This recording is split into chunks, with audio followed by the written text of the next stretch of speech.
Good, because I seriously am so nervous. I'm like, of course it would have to come in, but I'm glad it came in. I just, hope that it works okay. Be fine. All right, are you guys ready? I've got 3 o'clock on my clock. All right. All right, ready. So there will be some silence till I get people admitted, and then we'll get started. Okay.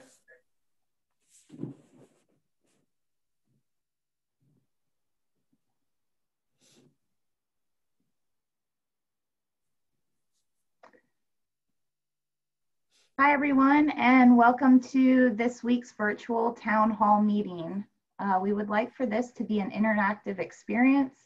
So if you have a question or something to share, please use the chat feature to type a question. The chat is located along the bottom of the screen and will pop up in the participant panel. You can also raise your hand, and when you are called upon, you can speak to the panelists live. The raise hand is located at the bottom right of the participant panel. Your moderator today is David Pinsonneault, CSFM, CPRP from Lexington DPW. So thanks for joining us, Dave. You can go ahead. Okay, great. Thank you, Kristen. So today we're going to be focusing on helping to answer and guide questions about financial affairs, career growth, and other financial concerns you may have during this pandemic. And other current events that are going on. So the goal, as always, is to share information, learn in real time, how everyone is adapting to this changing environment. So we are very happy to have 2 great speakers with us today that will be answering your questions. First, we have Erin Wolfram, who is a career services professional for Career Advantage. And I'll just have you give us a little bit of background, Erin, and then I'll go to Harrison. Yeah, sure. Well, hi, everyone, and thanks so much for having me today. As they said, I own and operate a full-service career consulting and job search consulting business called Career Advantage, and I do have a lot of experience helping folks in the turf management industry.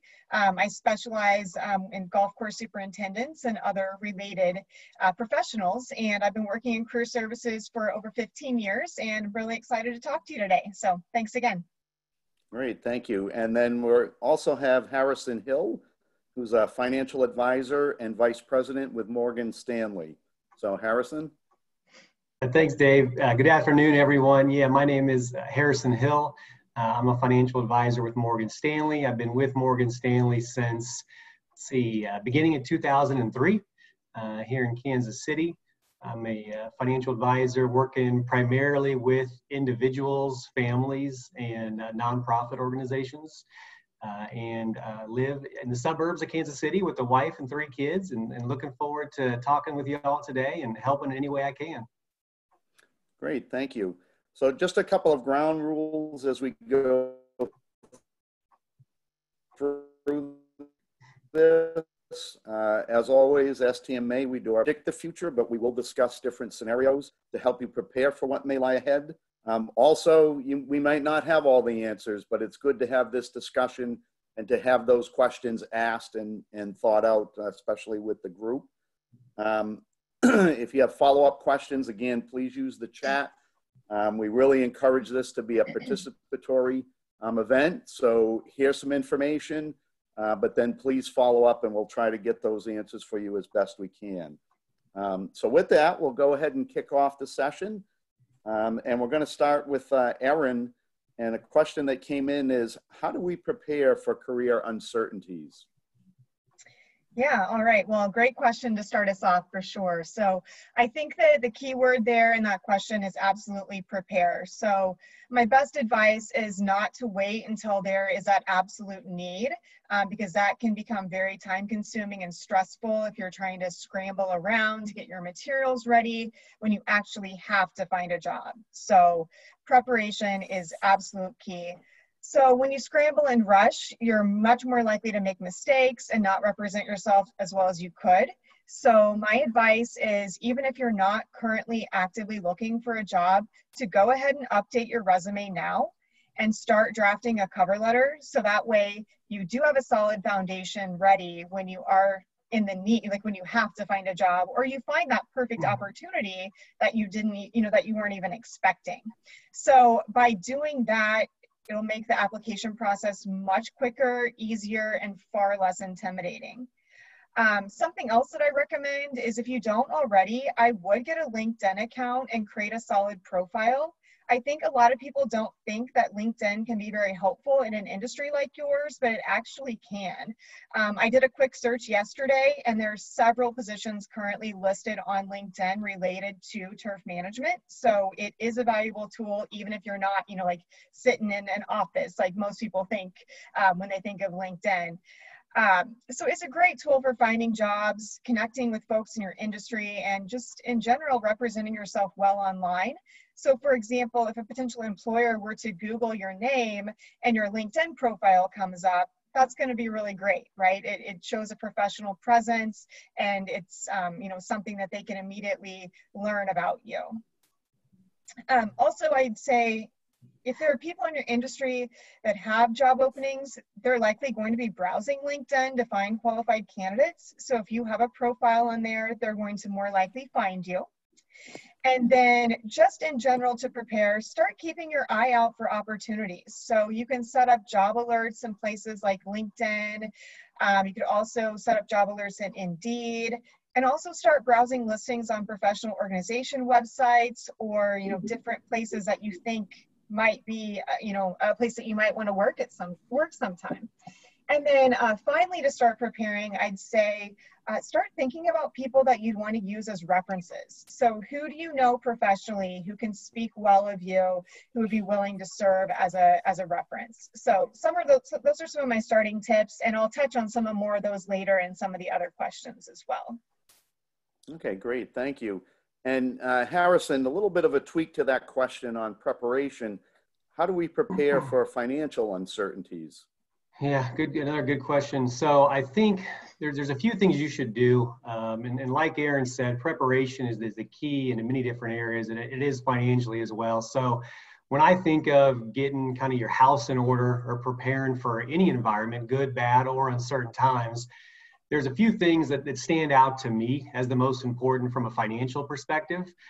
The most important to me, bar none, is to make sure you have cash in the bank in what you can label as an emergency reserves, a cash reserves, but you definitely want to have at least a few months worth of living expenses sitting in cash at the bank. I know it doesn't make much money at the bank. Interest isn't very high right now, but you want to have that for a couple of reasons. One, if you do have, if you get furloughed, have an income that gets cut in the family, you lose a job, you're going to be stressed. And the last thing you want to do is have to think about selling assets or various things, selling and moving where you live.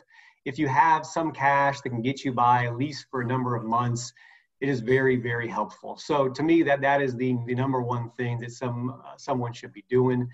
Number two is also a little bit of a basic one that you probably know, but it comes from on the side of just managing debt and keeping your expenses in check. So, when you think about expenses, we're all gonna want to live our lives. The money we make is there to save for the future, but we do need to live and enjoy it and do things. And there's a fine line between living and enjoying our lives, but then spending frivolously. So I would say just look at what you're doing from an expense standpoint, and think about, if things were to change in a negative outcome for me or my family, how many things would we have to cut? You want to be in a situation where you're not right there on the edge of if you get a small pay decrease, or if you lose your job, that all of a sudden your life is going to completely change. So, you want to manage your expenses in a way, at least with an eye towards that. In terms of debt, I would say some people hate all debt. This is a pretty individual. Personally, I think you need to avoid bad debt. I'm fine with mortgages. I'm fine with debt on a car as long as the interest rate is manageable. But obviously, you need to watch out for credit card debt or excessive those type of debts. And the third thing to me is, when you have those two things, I do think it's important to have another savings account somewhere on top of just your emergency reserves, whether that's through your employer, through work, whether that's an IRA somewhere, an investment account, just putting away a little bit of money each month. Doesn't have to be a lot. You know, don't think you have to wait until you have a significant chunk of money to invest, because it will add up over time. So if you do that, I think that just helps prepare you for all times. And I would even say anyone who's on this call right now, you know, after the call or at some point, you know, take a look at how much you're putting in your employer's retirement plan. Usually it's a percentage of your income. And let's say it's 5% or 6% or whatever it may be. If you're in a decent financial place right now, think about raising it a few percent. You probably won't notice it. You know, if you go from 5% of your paycheck going to your employer plan to 8%, comes out pre-tax. But you will notice it in 5, 10, 15 years when you add those extra dollars every month for a significant amount of time. So it's a big step you can take that would pay off dividends in the future. The one more thing I would add, this is not a topic people love talking about, but it's not in my big 3 things to do, but I do think life insurance, and I'm not a life insurance salesman, so don't worry, but I think it's another thing that just to make sure, especially if you have a family, just something to make sure you have set up just in case, to be prepared for any type of outcome. You can get it cheap at plenty of places online, term life insurance. There's places like Select Quote or Xander Insurance. There's 800 numbers where you can get, you know, term insurance, modest cost per month, and you can get a pretty decent coverage to protect your family and your kids if something bad were to happen to you. So I'll stop there, but to me, those are the main things that I would be doing. Now you brought up some great points, and I'll just add, I just started a 401k through our town.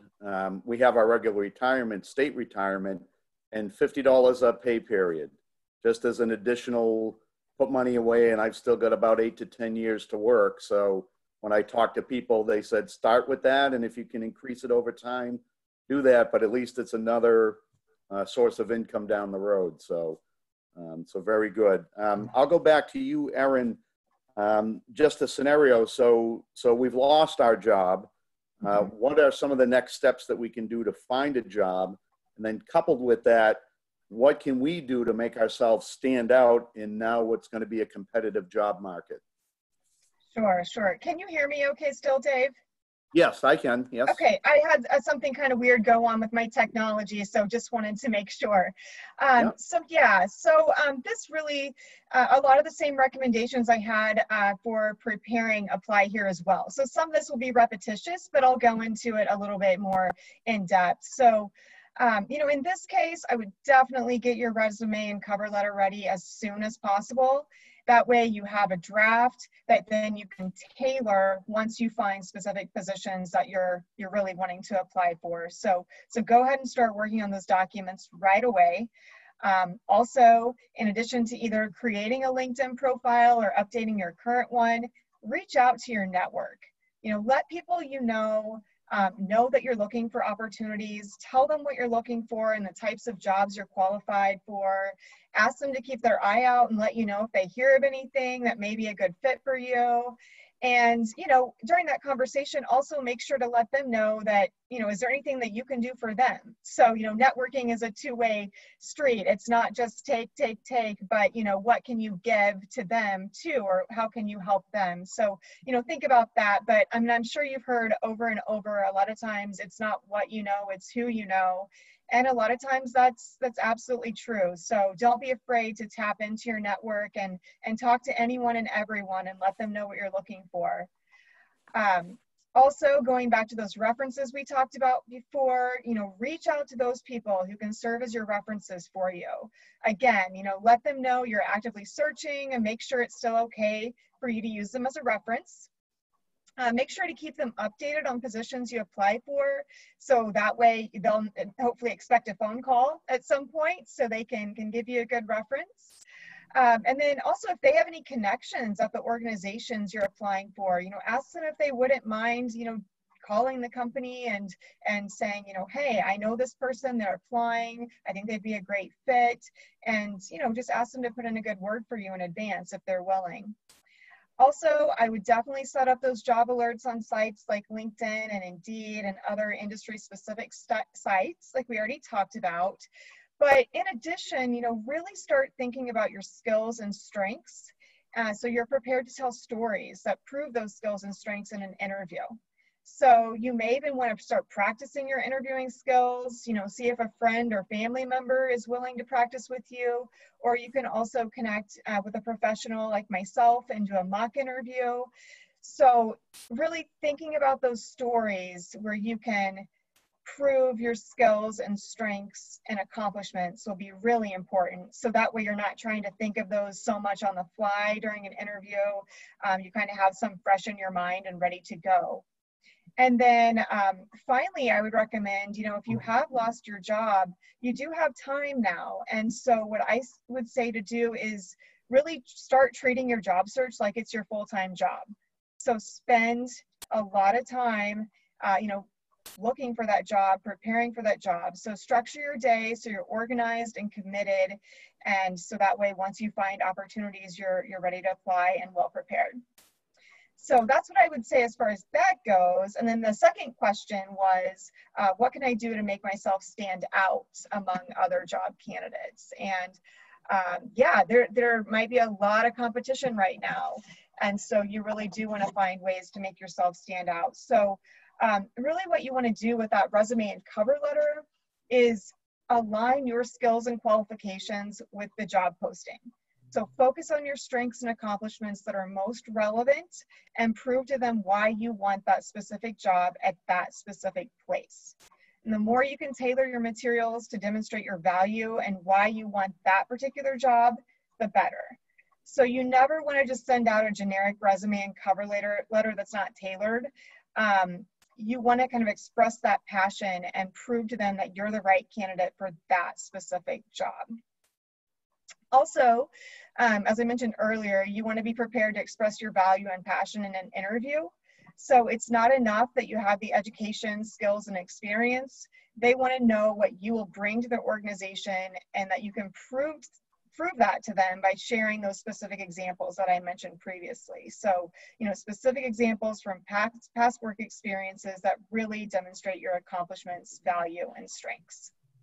And then something else that you might want to consider that a lot of golf course superintendents do, for example, is they'll have a career portfolio that they can share during the application process that really demonstrates those accomplishments. So you can have a digital version and or a print version, and that will allow you to really highlight any projects, new grow-ins, renovations, things like that you've done, and really show those in a visual way.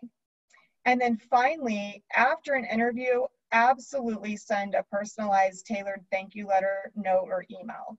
So many people don't do that. So if you're one of those people who does send that thank you letter following the interview, that's going to help you stand out. So those are a few recommendations that I have to start. Great, thank you. Harrison, so I'll throw it to you. So you've lost your job. How do you best handle your finances, investments, loans, insurance, things of that nature? And then coupled with that, being unemployed and you're trying to cut expenses, if that's not enough, should you tap into 401ks or pensions or just fall behind on your mortgage? So I'll let you kind of take those. Yeah, so a few things. Obviously, the first thing that comes to mind is, we talked a minute ago, if you do have that emergency reserve account or cash account, that's where that will come into play, because when you lose a job, you're worried about income, you need to replace it. So that's where you want to start tapping. If you don't have that, there's some other topics that I'll talk about. You're going to think about healthcare and health insurance. So you're going to have three options. One, you guys may know or have heard the term qualifying event. When you lose a job, this is considered a qualifying event. So if you do have a spouse, you should investigate getting on their insurance, or you can look at two other options. One would be COBRA. For those not familiar with COBRA, it is a way to still have access to your former employer's health insurance for up to 18 months. and it'd be the same insurance. It would be at a higher cost though. So you want to look at that. And then you also probably would go to the marketplace and see what your options are for healthcare coverage. When it comes to, if you don't have the income and you don't have the assets in cash to supplement and to get by this period, then you start looking at your other options, which become, one, how do you manage your existing expenses or debts? Or two, how do you look at your assets you do have to get to them? So Dave, that gets to your question. If you look at mortgages or controlling expenses, a lot of institutions, almost all institutions, have really made their rules somewhat lenient for folks who lose jobs in this time period via the CARES Act. So if you look at mortgages, for example, those mortgages that are governed right now by the government, which is around 70% of mortgages right now are handled by the government. They have numerous ways where you can suspend your payments for a period of time or delay them, potentially not even have to come up with a lump sum payment to pay those back. So if you take 3 months off, it used to be you'd have to pay those 3 months worth of payments in that fourth month time period. Whereas now you can, with many loans, just tag those back on to the end of the loan, so you don't have to come up with that huge lump sum payment at once.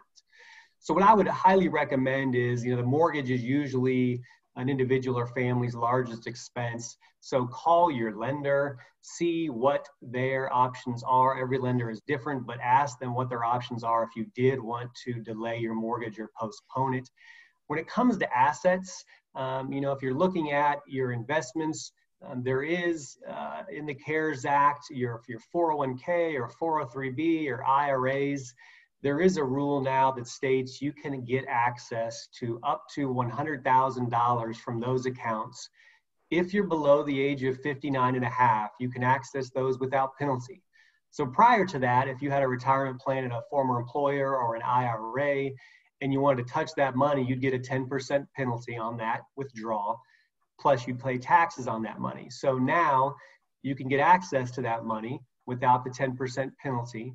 And the taxes in many situations can be spread out over 3 years. So it is something to consider. Now look, as a financial advisor and as someone who has seen a lot of clients perhaps not save as much as they should over the years, I hate to see folks go in and tap their retirement accounts. But if you don't have the funds, and if you have to do it, that is one way to access it.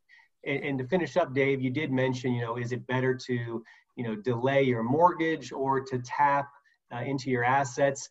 It depends on your lender and what their rules are. If they will allow you to delay payments and tack them on to the end of your loan for a few months, I would lean towards that versus selling off of assets. Even though there's no penalty in selling off assets, most people out there, that money you want to consider sacred. You will, if you can afford to withhold on touching those monies, it would be beneficial for you in the long run. So I would just say, withhold selling assets as long as you can. And if you do, just make sure before you sell anything, make sure you know if there will be any taxes, penalties, or fines when it comes to accessing those assets. So Harrison, the good info that you just gave us, if you have a young family or kids in college or things like that, would you approach that any differently than the things you just outlined for us? Yeah, I don't know if it would be too much different. I mean, obviously, if you have a family and if there's kids involved, it's just going to add more stress to the situation, which, whenever there's times of stress, the easiest thing to do for many folks is just sell an asset, get the money in the bank, and not worry about the long-term effect of that. And that may feel good in the moment, but just be cautious. Just sit down, make a list of your options and weigh the pros and cons of each of those. But fundamentally, I still think it comes down to whether you're an individual or a family or you have kids. It comes down to one, first, making sure your healthcare is taken care of. Second, whatever expenses you have, see if there are options to delay them. And third, if you don't have enough income or assets to rely on, then going into that approach and start tapping the accounts where you can access them. Okay, great. Thank you. So we talked about if you've lost your job. So Erin, I'm going to go back to you. So we still have our jobs, but they're looking at furloughs and layoffs. How do we ensure that the organization knows that we are an asset to them? What are some things that we can do? Yeah, and I think, even though it may be difficult and there may be some negativity right now within your organization, due to tight budgets and things like that. Right now, I think you still need to bring a positive attitude and be ready to work hard every single day, no matter what's going on in the environment, which can be really tough. But really be ready and willing to do any job and put your best foot forward. I think another thing to consider is that everyone right now is trying to figure out how to cut back on spending and how to do things more efficiently while still delivering quality service and conditions. So, use your creativity and resourcefulness. And if you have ideas on ways to save on costs without sacrificing quality, don't be afraid to set up a meeting with your supervisor to discuss your ideas. And, that shows that you're invested and you're thinking creatively and trying to help the organization. But just in general, also just maintain positive relationships with the people you work with, because if something does happen and you are let go or something happens with the company, you'll want to have those strong relationships to be able to utilize those folks as references. So just kind of keep that in mind, that you could still maintain those relationships so they can help you as you find a new opportunity. Okay, thank you. So Harrison, again, so you still have your job. Now, how should you look at managing your investments? Given everything that's going on in the world around us, would you do things differently now that you still have your job? So I'll assume that, we took care of the main three things I talked about a minute ago. So if you are the person who has money in cash, right, and you're managing your expenses wisely and you've taken care of, saving money, I would say then what you want to do is, you want to invest based on two main things, based on your goals and your time horizon. There's a lot out there in the outside world that we have no control over, right? So whether that is COVID or who's president, interest rates, the price of oil, we can go down the list of things that we cannot control. But what we can control with our investments is managing them based on our goals and our time horizon. So I'll give you two quick examples of that. One is, many people have a goal of retiring at some point in their lives. Okay, so if you're 45 and you want to retire, let's say at 65, and just to throw out a number, let's say your life expectancy is 85. Okay, so that is a goal of having a retirement at some point. Your time horizon, well, if you're 45 and if you want to retire at 65, you have 20 years till you retire, and then probably another 20 years that you have to live in retirement. So you're looking at a 40-year window where the money you have is going to be working for you. So what I would say to that is make sure the money that you're putting away in your investments is invested in a manner that can grow. If you have 40 years where this money has to last, you definitely need to have it in some investments that can grow. When I say investments that can grow, I'm talking specifically about some type of stock mutual fund or broad-based diversified stock exposure. I think one thing that I see far too often is people are actually too conservative based on their age and time horizon. A lot of people will think, okay, I'm 50 years old, I'm going to retire at 60, 62. It's time to shut it down and put all my money in something, quote unquote, safe or guaranteed. And again, I think that feels good in the moment. The risk of that is if you live till 85 years old and have a 20 or 30 year retirement, you may not have enough money to last you. So you're gonna have to earn something. So I think, make sure you're putting money away in investments that can grow, investments that have the opportunity to grow, and don't worry about the day-to-day headlines. Don't worry about who's the president. Don't worry about COVID. And when I say don't worry about it, I mean as it relates to your investments. Think long-term. If you're invested appropriately in a broadly diversified mix of investments, you will be okay. And that money will do what it's supposed to do, which is grow over time. There will be ups and downs, but ignore it as best you can. Another goal and another time horizon, which is very different for many people who have children, would be college funding. So that can be a goal. I want to pay for some portion of my kids' education. Time horizon on that, let's say you have a child who's 10 years old. They may go to school in 8 years and may be in school for 4 years, or hopefully 4 years, could be 6, 7, or 8. So that's a goal that has a time horizon of somewhere between 8 and 12 years. So in that situation, you know what your goal is, but your time horizon is shorter.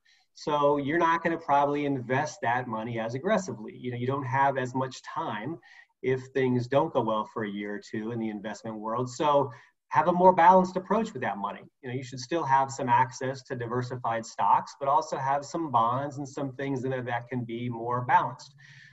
So, in summary, the main thing is just make sure you think about the things you can control, define your goals, be specific, define specifically the time horizon you have to accomplish those goals, and then invest based on those two things. And I think if you do that, you'll be in much better shape than trying to invest based on the headline of the day, or who controls Congress this 4 years, or who's in the White House this 4 to 8 years. Okay, thanks. We'll go back to Erin. So knowing the skill set that turfgrass managers have, what are some other career opportunities that you might advise them to pursue if they lose their job or they think their job is in jeopardy? Yeah, sure. So I've brainstormed a few ideas on this one. And, I think one thing is just thinking more broadly in the landscape arena in general may be helpful. Just to give you an example, my husband, he used to manage a sod farm for several years, and then he transitioned into managing operations at a landscape supply company. So they sell rock, sod, soil, and mulch. And they've actually seen an increase in business since COVID because so many homeowners are at home now doing yard work and have nothing else to do. So they think, oh, well, heck, I'm going to make my yard pretty. So they've been really busy. So I think, considering supply companies or actual landscaping businesses that target residential property more than commercial could be a good option. Because, they haven't necessarily seen the increase in the commercial landscapers, but they've definitely seen the increase in those homeowners coming in and buying product. So also, consider companies that sell the chemicals, fertilizers, and other products that you use on a regular basis. Those types of companies could have some sales opportunities that could be a good fit for you due to your hands-on industry knowledge. And then, something else to consider just in general is if you do have a complete LinkedIn profile, LinkedIn will start recommending jobs to you based on your skills and information within your profile. And then similarly, if you start searching for jobs on Indeed.com, that system will start recommending similar jobs to your search terms. So those two resources, just based on your profile and your search, could help you consider new opportunities that you never otherwise would have considered, just because they are taking a look at your skills and making recommendations based on those. So those are just a few ideas that I have. Okay, and I can say my degree is in forestry, but I'm a turf grass manager, so it's a similar Absolutely. field, but there weren't jobs when I got out of school. So absolutely, look into like landscaping, horticulture, those types of industries. Absolutely. Okay, great. Harrison, we had a question that came in. So for someone in their early 40s and they are 9 years into a job that offers them the state pension for retirement, so they're 1 year away from being vested, would a change of employment be a wise decision? That's a tough one. I think it depends on two things. I think it depends on how much you dislike your current job, right? How much can you bear it? How much do you hate your existing job? Maybe three things. How much do you dislike your current job? If the opportunity that you are seeking or are going to move towards, will that be there if you wait in a year? And how good a pension benefit you have, right? That's how I would look at this. Now, Erin may be able to speak better about it from a career standpoint, but I would weigh those three. I mean, if the pension benefit wasn't significant, and if I was miserable in my job, And if this was a pretty good opportunity, look, money, this is a cliche, but it's true. Money does not buy happiness. And I would leave if I was extremely unpleasant at my job. Now, if I could get through it and still find this opportunity in a year, and if I had a pretty good pension, I would be hesitant to move in that situation if the pension was one that was going to be significant and help myself and my family for many years. So, I hate to give a non-answer, but I think it just depends really on those factors there. That's how I would look at that. And I don't know, Erin, I don't want to put you on the spot. You're the pro here if you have something else. No, I mean, I think that's a great point. I mean, you don't know what you don't know. And so, like you said, if your job is fine, you're perfectly content, and you don't necessarily know what you're getting into, that could be problematic. So that's one thing to think about, that even though it seems like a great opportunity, is it really? Are you going to get along with the people? Are you going to get along with your supervisor? That sort of thing. But then, similarly, if your job is unbearable right now and you just have to get out for your own sanity, then, that's something to consider as well. So I think those are excellent points that you brought up. And I may add one more thing, just, pensions are rare nowadays. State pensions aren't as much, but if you're out, working for, corporate America, name a company, right? Johnson & Johnson, Walmart, kind of go down the list. There are not as many companies that offer pensions. People have 401k plans, but there is not that guaranteed income out there other than Social Security, and who knows how long Social Security will actually be there for many of us. So, don't discount that pension because that is a guaranteed income source when there's not a lot of those out there. So, Harrison, a couple of questions for you, and I know you explained it a little bit before, but what would you recommend for having in savings in case you were to lose your job? And when you say savings, I'm assuming that question is probably geared towards like an emergency reserve or cash. Yes. Yeah. Regular savings account, that type of thing. Yes. Yeah, I think if you look at the the financial planning textbook or financial planning 101, it is historically said keep somewhere between 3 to 6 months of living expenses in cash. Everyone's different. Everyone has a different. I try to blend some math and also with the individual. So some people feel more comfortable with an excess of that. Some people are very comfortable with a low amount. And here's an example when you wouldn't need as much in cash. So let's say, folks who have extremely secure jobs, or they have a spouse who has a good income that they could rely on. Maybe they don't need 6 months. Maybe they just need a few months of money in cash. Folks with a job that's volatile, where they're the primary breadwinner, maybe they need 6 months of living expenses in cash readily available at the bank. But you also got to think of what other assets you have. If you have other assets, when I say assets, let's say you have some investments, a mutual fund or some other savings that you can touch and that is liquid, that's not in a 401k. Well, if you could essentially touch that if you lost your job, you may not need as much as the other person who doesn't have that other investment sitting there that could be tapped. So I would say somewhere around 3 to 6 months, is probably a good amount to have. If you run those numbers in your head or write them down on paper, and it seems like it's not enough, if it doesn't make you, your stomach will tell you on a lot of these things, right? So you'll write that number down, and your stomach will say, it just doesn't feel like it's enough. I want to have more. Okay, have a little bit more. Figure out what feels good to you. Now, there is a point where you can have an excessive amount in cash, and it's probably not smart financially. But, I would rather err on the conservative side by having a little bit extra than not. And I know that would be a good problem for a lot of people to have. So overall, that 3 to 6 months, but be willing to have some adjustment to that based on your specific situation. Okay. So, Harrison, we'll shift gears for a little bit. This being an election year, a lot of uncertainty on different policies that are out there, depending on the outcome. Tax policies. So what would you recommend ways to reduce your tax exposure on your retirement or your investments? So the easiest way, and then I'll touch on tax policy, the easiest way to reduce taxable income is just going to be contributing money through your employer retirement plan, you know, assuming you have an employer retirement plan. So if you do, you know, most employers have an option that gives you a way to put money into a Roth 401k, which would be after-tax money. But the default is a regular traditional 401k or 403b or maybe a SEP IRA.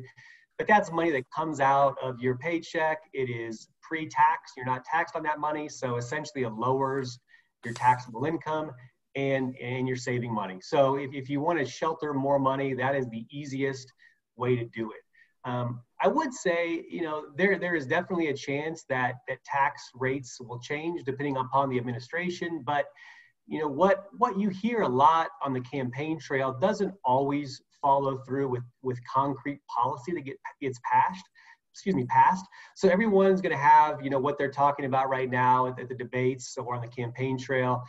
Whoever the president is, you know, then you'll have to, if there is a policy change, you'll have to get passed by Congress. They'll be debating back and forth. So the end bill, who knows what it would look like. I would say, though, that, you know, there are chances that the tax rates would increase. For many people, these are the lowest tax rates that we have had in a long time. So if there is something you own, if there's an investment you own that you are considering selling or moving to a different one, 2020 may not be a bad year to do it.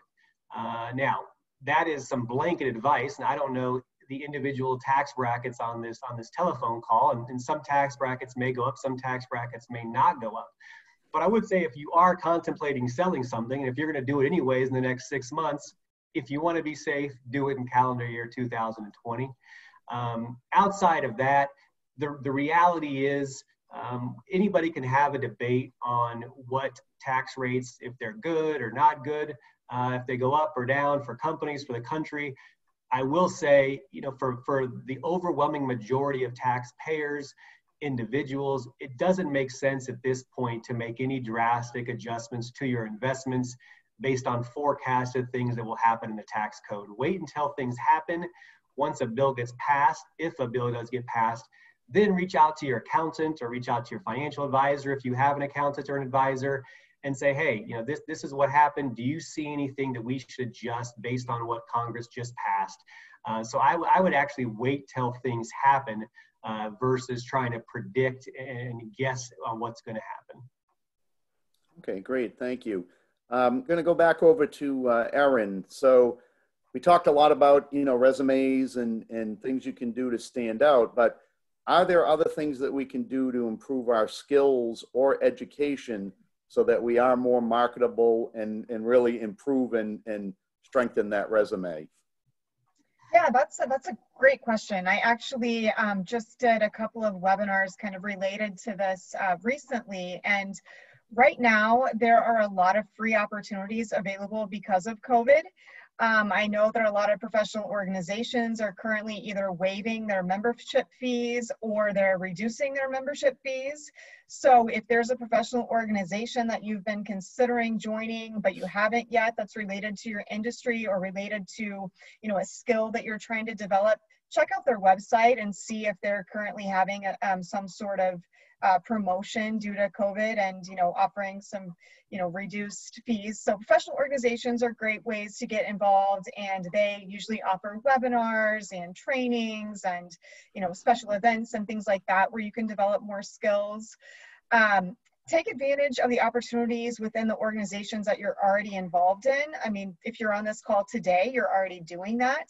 But again, a lot of professional organizations are offering not only their memberships at free or reduced fees, but they're offering additional free services for their members, especially because so many are going online right now and there's little to no cost for them to do these events. So they're offering more trainings, more webinars, things like that. So, you know, check out the calendars on your professional organizations that you're already involved in and see what they have going on, and, you know, see if you can fit it into your schedule to take advantage of those services that they're providing online, if you can fit those into your day-to-day. And then, also there are a lot of online training programs right now that are available.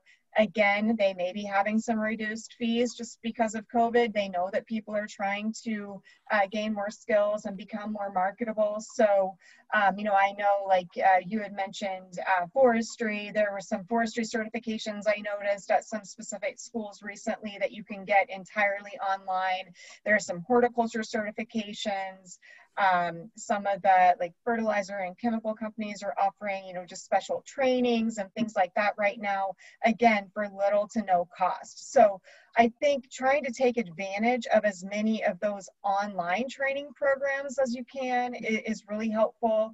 And then, if there's something else that's maybe a skill that's more transferable rather than, directly related to your industry, see if there's a group or an organization in your community that helps you build that skill. For example, if you want to, you feel like maybe you want to enhance your communication skills or your presentation skills, see if there's a Toastmasters club in your local city and see if you can join that. Or if you are trying to utilize Twitter better to show off your work, see if there's a social media club within your organization, or within your local city. Again, joining those types of sort of networking groups or peer groups within your community are usually open to anyone, and they're absolutely free. So just thinking about things like that is important. Just to give you an example, during COVID, I became a certified personal trainer. I had the time for the first time in my life. They were offering a reduced cost, and I said, what the heck? I'm going to do this, and I did it. So, just look around. There are a lot of opportunities out there for you to take advantage of. And through STMA, there's the Certified Sports Field Manager designation, which I know has been very beneficial to some people in their job. So that's another one to take advantage of. Absolutely. So all of the information that you shared, it really sounds like being prepared, whether it's job loss or from a financial end, helps to not get us into that panic mode. And that's where we will, can lose focus and really not hone in on what we need to do to get through this, these times that we're in right now. So I don't see any other questions. So I'll throw it back to Harrison. So any last things you want to share with the group today? Thanks, Dave. I just appreciate being on here. Thank you all. And you're right, preparation is key. I would just stress, take the money you can, put it in cash, have an extra emergency fund, be specific, sit down with yourself, or if you have a spouse, and think about kind of your goals, write them down and think about how you can accomplish those and start putting a plan together to accomplish that. But thanks for your time and enjoyed being here with you guys. Okay, and Erin, any closing thoughts for us? Yeah, Harrison kind of stole my words already, but first of all, yes, thank you so much for, having me today. I really appreciate the opportunity, but yeah, preparation is 100% key, as I opened with. And, I think no matter what's going on in the world, it's good to have your resume and cover letter ready and up to date at any time, because you just don't know when a really great opportunity is going to come along. And when it does come along, if you're not prepared, it can be really stressful. And so I do recommend, no matter what your situation is, updating your resume minimally at least every 6 months, because that way it's fresh in your mind and you're able to really demonstrate your accomplishments, rather than you haven't updated it for 5 years and now you're trying to figure out what in the heck you did over the last 5 years. That can be really, really difficult. So no matter the situation, just prepare in advance, I'd say. Okay, so I want to thank both Erin and Harrison for sharing their thoughts and insight for us, and really, having that conversation. So that, we can be a little more prepared for things that are going on. I want to thank all of you for participating. These have been very good STMA town hall meetings on a variety of topics that really help us as managers to fine tune those skills, both from a personal standpoint, personnel management, and the, growing the grass standpoint. So I appreciate that. So with that, I'll turn it back over to Kristen. All right, thank you everyone. Thank you, Erin. Thank you, Harrison. That's all we have today. So thanks everyone for joining us, and be well and stay safe. We'll see you soon. Thank you. All right, thank you. Thanks, guys.